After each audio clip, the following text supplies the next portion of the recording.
We have not lost a single game in the Premier League this year.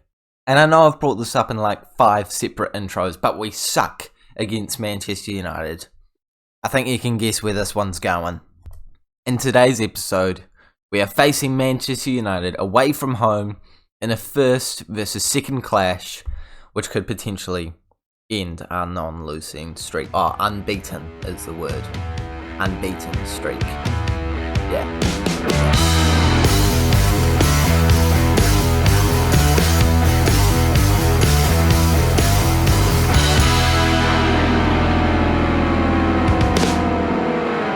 Hey guys, and welcome back to the 41st episode of the FM21 Manchester City Road to the Champions League save with me, Raxo FM, where today we are playing against Manchester United and then Real Madrid in the Champions League.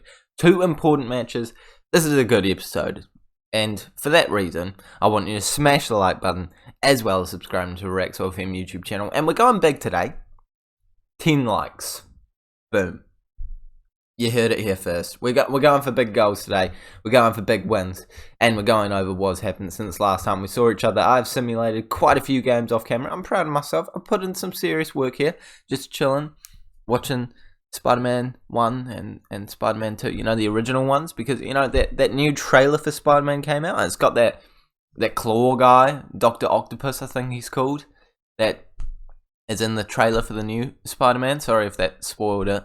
If you didn't want to see the trailer, but yeah, got him in it, so I'm rewatching them. Quite good, they're quite good, but going over the games that we have played, we managed to pick up wins in each and every single one of them, including some wins in the Carabao Cup and in the Champions League. We are now versing Arsenal at home in the Carabao Cup quarterfinal. Maybe there'll be a next episode? Maybe? Oh no, it depends on how much simulating I feel like doing, but for now we are versing Manchester United and Real Madrid. And I've talked for quite a while here, actually, so yeah, let's jump into the game. Let's see the lineup that I've gone with. I think I have prepared it. I've done well here. I'm proud of myself, and we've actually found a way to work Orsolini into the squad. He has played very well whenever he has been on the pitch. If we look at his stats, you know, 4 assists, 4 goals, 1 assist here, you know, he's doing very well. So I've realised, and I don't know how I've only just realised this now, Mbappe's right-footed, and I knew that, but I just didn't really connect the dots with inside forward on the right, meaning that you cut inside and shoot with your left. So, it just didn't click in my head, because a right winger on FIFA, so I kind of just assumed. But in my defence, I don't really have a good defence here, actually. He's now playing on the left-hand side, and actually, I think he's going to play better out there because he is cutting inside and hitting it on his right foot. So this has worked out quite well for us.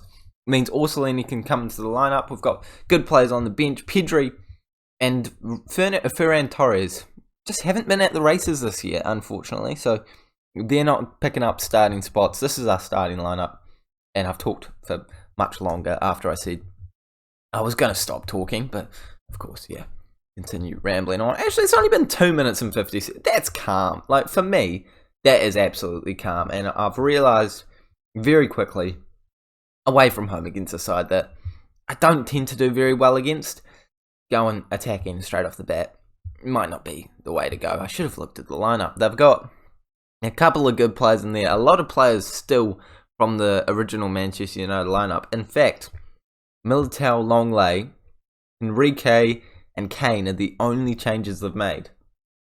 So it's clear for you Manchester United fans, you might have a wee bit of a good core coming through. And with the signing of Ronaldo, yeah, it's not exactly going to go too badly for you guys in the future, but it's almost going brilliantly for us to start with. It's cannoned off the woodwork. What a hit from Cancelo. But just wasn't low enough, unfortunately.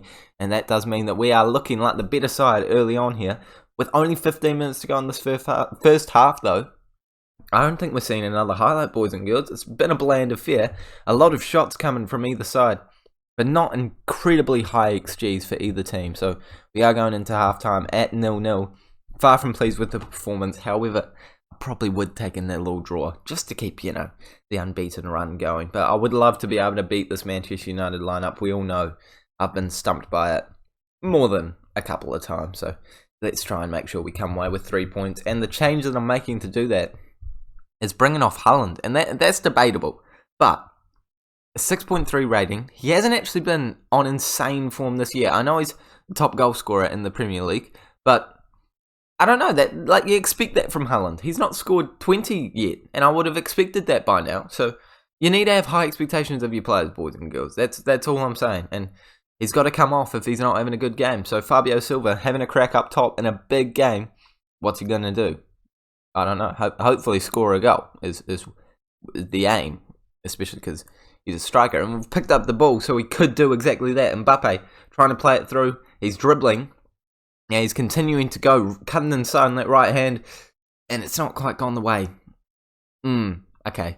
Maybe coming in on the left foot may have been a wee bit better, but Orsolini's he's not doing well. 6.2 rating.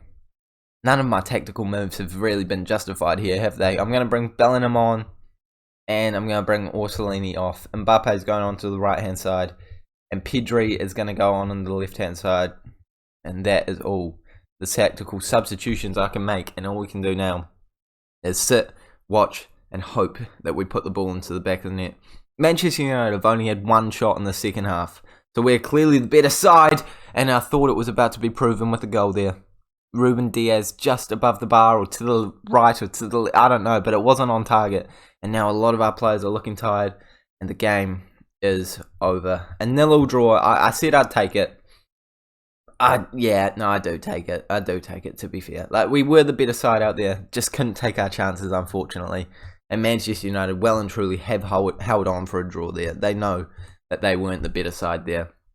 And we take that momentum. There's still unbeaten form going on here. A lot of greens, and now we've got an orange, but at least it wasn't a red. And we can take that form into this match against Real Madrid, where I think we're going to come away with another win. I mean, if we can beat them away from home 2-1, I think we can beat them at home. Hopefully. I'm literally touching wood right now. Okay, we're going to draw against United. We're going to go one better and beat Real Madrid now. Look, we've got a good squad. Everyone knows it. It's basically the best team in the entire world.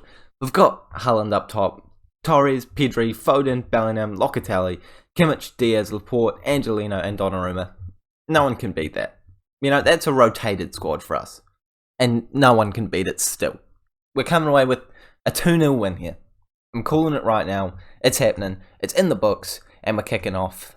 The Real Madrid lineup still has quite a few of the original players. Vinicius Jr., Jovic, Casemiro, even Valverde.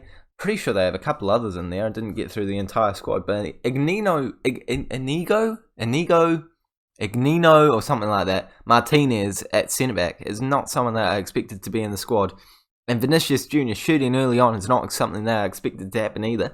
But it's happened, and we're going to bounce back with an opportunity for us here. We're going to pick it up. Bryune is going to play it back to Courtois. Courtois is panicking on the ball, and we're about to pounce and get it back any moment now. Here we go. He's panicked and he's cleared it, and we've picked it up. Kimmich heads it over to them. Vinicius Jr. has no idea what to do with the ball. He plays it back to Cucurella, and there we go. Phil Foden now creates a counter-attacking opportunity. Haaland's in, and he can't quite finish it. It's a good opportunity, though. And after 10 minutes, we've seen 2 highlights. An impressive start to the game for both sides, I guess. So, for neutrals, an entertaining one. For us, there's a little less entertaining. We've got a very strong 11 out there today, even though we have rotated. And Laporte, I'm a little concerned about. He was injured, but he's fine apparently according to the fitness test. So I've started him because he was the only one with full heart at the centre-back position. Starting to mildly regret that decision now. But it's Real Madrid on the ball once again. And Kulu, our former player, has been brought down by Bellingham. I don't mind it. A bit of afters, just reminding him that even though he's a former Manchester City player, he's still playing against us. And we're not going to give him any special treatment. Almost scoring there, Real Madrid. And with only 15 minutes to go in this first half, it doesn't quite seem like the 2-0 victory that I predicted is going to happen. And that's not a penalty.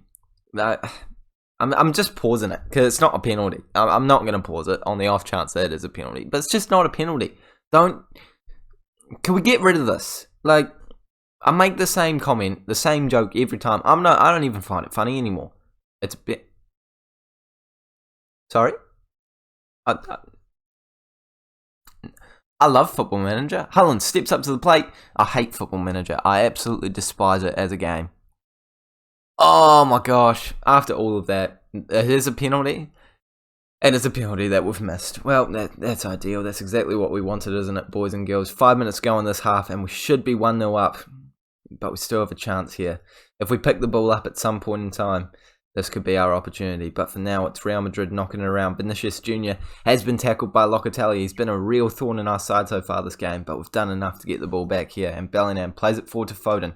Foden moving it very ambitiously forward, and we lose the ball. Are we going to win it back though? It looks like Real Madrid are playing with some sort of confidence now, playing it out to Kulu, and he's looking for a long ball. He finds it, Jovic is in, and he finishes his dinner.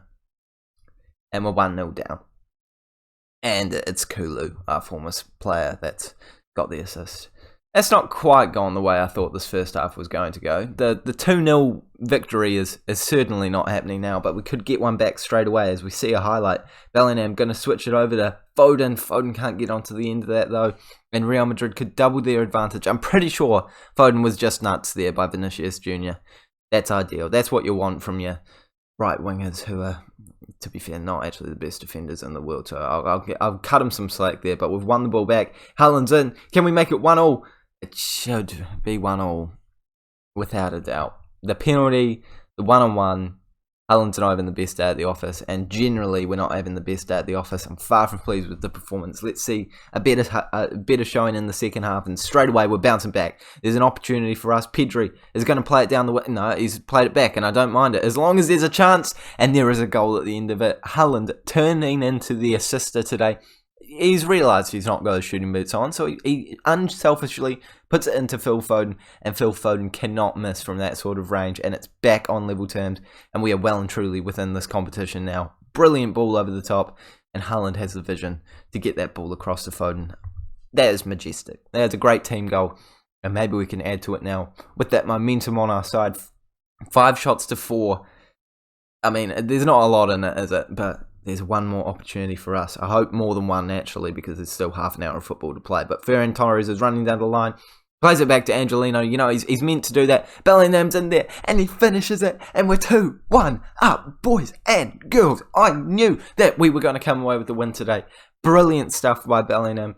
I mean, it's a Sergio Busquets assist from Angelino, but a brilliant finish from Bellingham. Takes a couple of touches actually, and just puts it in the near post. Goalkeeper has no chance. Probably does have a good chance of saving that, but he just doesn't dive. So if you don't dive, you don't have much of a chance of saving it. And I'm going to make my first tactical change, as well as my second. It's more of a precautionary one. I don't want a massive injury to Laporte. So we're going to bring De Ligt on and see what he can do for the last 30 minutes. Hopefully he can keep us rock solid at the back. We're only a goal up. I don't think this is a real highlight, but we could be adding to it anyway. Haaland plays it back to Bellingham, back into Angelino. Locatelli moving it forward. Ferran Torres, one of his last touches of the game. And unfortunately, it's not the best header I've ever seen in my life. I think he just scored a header in the game against Arsenal in real life. That shows how much I've pre-recorded this. If, you know, that was like maybe 5 days ago, and I brought Jack Grealish on, and straight away he's gotten injured.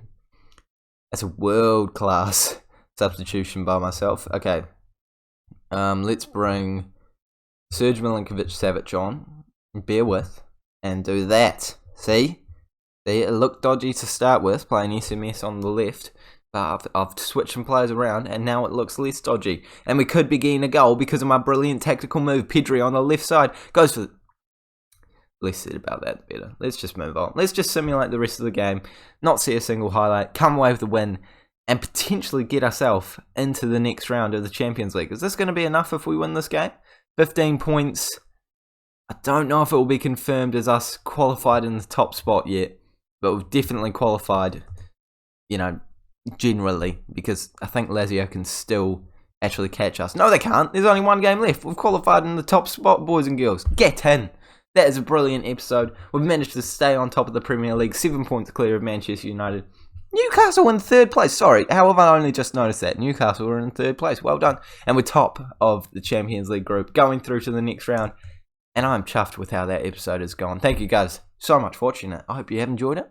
What did I say, like 10 likes? If you haven't liked it, do it now. Subscribe to the Rax or FM YouTube channel. I'll see you all later.